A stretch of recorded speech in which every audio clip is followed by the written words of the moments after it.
Muy buenas tardes. Por la gracia de nuestro Señor, una vez más podemos reunirnos de esta manera para un momento devocional. Hace una semana reflexionamos sobre la historia de los 3 jóvenes que fueron arrojados a un horno de fuego por orden del rey Nabucodonosor. Este castigo ocurrió porque ellos se negaron a adorar a una estatua con la figura del rey, pero Dios envió un ángel que evitó su muerte. Estos jóvenes habían sido expatriados de Jerusalén junto a Daniel y puestos al servicio del palacio real. Como fueron fieles a Dios, el Señor los bendijo, y ellos 3 junto a Daniel llegaron a ser ministros en el reinado babilónico. Daniel fue una figura muy importante durante 50 años en los reinados de Nabucodonosor, Belsasar y el rey persa Darío. Este último fue rey de medos y persas, quienes habían vencido a los caldeos. Daniel tuvo importancia política porque Dios le concedió el poder de interpretar los sueños de estos reyes, profetizando el futuro de sus reinados. Además, Daniel tuvo sus propias visiones sobre el fin de los tiempos, el juicio final y la resurrección de los creyentes, como podemos leer en el capítulo 12, versículo 2. Y muchos de los que duermen en el polvo de la tierra serán despertados, unos para vida eterna y otros para vergüenza y eterno horror. Viendo la sabiduría que Dios le había concedido a Daniel, Darío decidió nombrarlo primer ministro, es decir, la mano derecha del emperador. Esto provocó la envidia y los enojos de los demás ministros y consejeros, por lo que armaron una conspiración para impedir que Daniel acceda a ese cargo. Así lo leemos en su libro, en el capítulo 6, a partir del versículo 4. Entonces, los ministros y los sátrapas buscaban hallar pretexto contra Daniel en los asuntos del reino, pero no podían hallar ningún pretexto o corrupción porque él era fiel. Ninguna negligencia ni corrupción fueron hallados en él.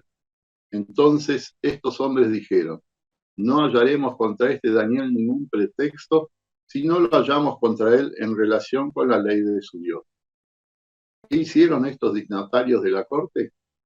Convencer al rey de que dicte una ley que establecía que durante un mes no se podía orar a ningún dios, sino solamente al rey, que para los persas era una divinidad.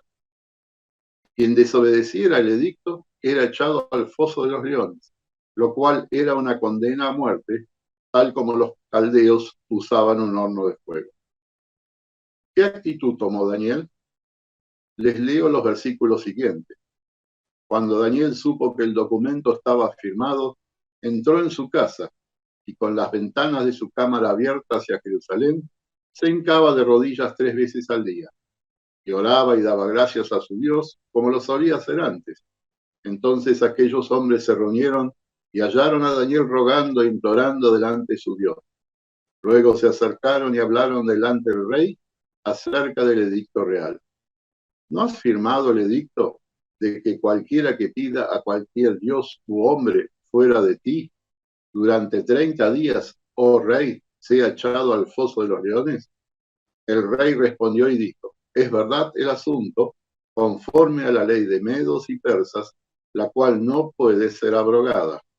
Entonces respondieron y dijeron delante del rey: ese Daniel, uno de los cautivos de Judá, no ha hecho caso de ti, oh rey, ni del edicto que ha firmado. Más bien, 3 veces al día hace su oración. Darío apreciaba muchísimo a Daniel y quiso evitar el castigo, pero la corte le recordó que ni siquiera el rey podía desobedecer un edicto. Triste, el rey se despidió de Daniel deseando que el Dios de él le salve la vida. Pasó la noche sin dormir y a la mañana fue al foso a ver qué había pasado.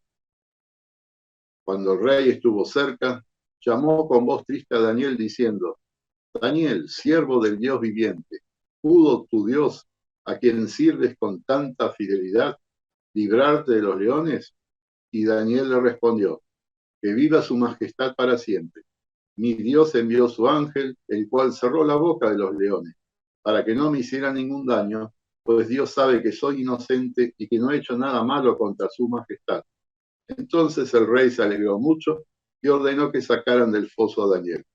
Cuando lo sacaron, no le encontraron ninguna herida, porque tuvo confianza en su Dios. Darío entonces hizo echar al foso a todos los que habían participado del complot y a su familia. Luego emitió el siguiente decreto. Ordeno y mando que en todo mi imperio se respete y reverencie al Dios de Daniel, porque Él es el Dios viviente y permanece para siempre. Su reino no será jamás destruido, ni su poder tendrá fin.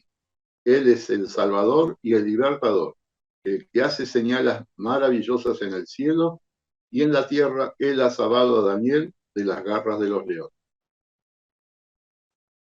Al meditar en esta historia real, ocurrida ya hace 26 siglos, nos surgen algunas preguntas. Daniel, ¿no debió haber evitado que se supiera que seguía orando? ¿No fue un acto de soberbia, desafiando a quienes querían eliminarlo, orar con las ventanas abiertas? ¿Lo hizo sabiendo que Dios evitaría su muerte, aún con un milagro si hiciese falta?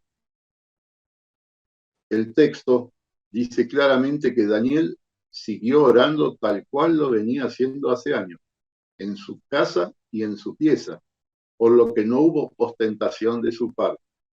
No estuvo orando en público, sino que sus opositores tuvieron que espiar sus actos. Si hubiese cerrado las ventanas, habría claudicado y demostrado miedo. Daniel tenía plena confianza en su Padre Celestial, pero no tenía ninguna seguridad si saldría con vida del pozo. Estaba dispuesto a morir si esa era la voluntad divina, antes que negar su fe en el único Dios verdadero. Al leer su libro, encontramos que toda su vida es un ejemplo de integridad para nosotros que creemos en el mismo Dios. Siendo prisionero, lejos de su patria, su familia y su iglesia, no cedió a la tentación de compartir el libertinaje moral y los excesos de toda índole de la corte palaciega. Además, en sus tareas como ministro, había sido muy fiel y no pudieron encontrar en él ninguna corrupción ni tampoco ningún error. Daniel sabía que su Señor miraba su vida y por eso obedecía los mandamientos y aceptó sin protestar su destino.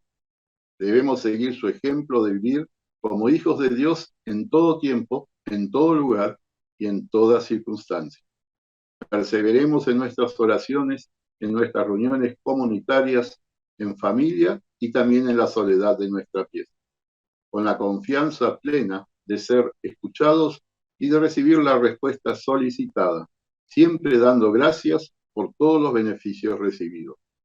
Repasemos regularmente las historias de los hombres y mujeres de Dios registradas en la Biblia, porque por medio de ellas el Espíritu Santo nos instruye en la voluntad divina y nos alienta a nosotros también ser ejemplo de integridad para nuestro prójimo. Que así sea. Amén. Amado Padre Celestial, nos presentamos ante tu presencia para agradecerte que nos sostienes en nuestra esperanza de la vida eterna en un mundo escéptico y empeñado en negar tu existencia y la vigencia de tu ley. Ayúdanos a ser honestos y decentes en nuestro trato con el prójimo y a cumplir nuestras responsabilidades ciudadanas, laborales y familiares con integridad, obedeciendo tus normas morales y éticas. Perdona nuestros pecados y que tu Espíritu nos haga crecer en conocimiento de tu palabra y madurez espiritual. Apiádate de los que están enfermos en su cuerpo y en su mente, a los que padecen soledad, a los que sufren de carencias materiales.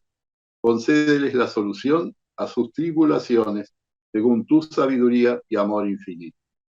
Enciende en nuestros corazones el deseo de ser ejemplo de integridad, de compartir nuestra fe con tantas personas que conocemos y que aún no aceptaron a Jesucristo como su Salvador. Motívanos a vivir con alegría y en armonía con todos nuestros seres queridos. En el nombre de nuestro Señor Jesucristo. Amén. Que la misericordia, la gracia y la paz del Dios Trino y Uno sean contigo hoy y siempre. Amén. Muchas gracias.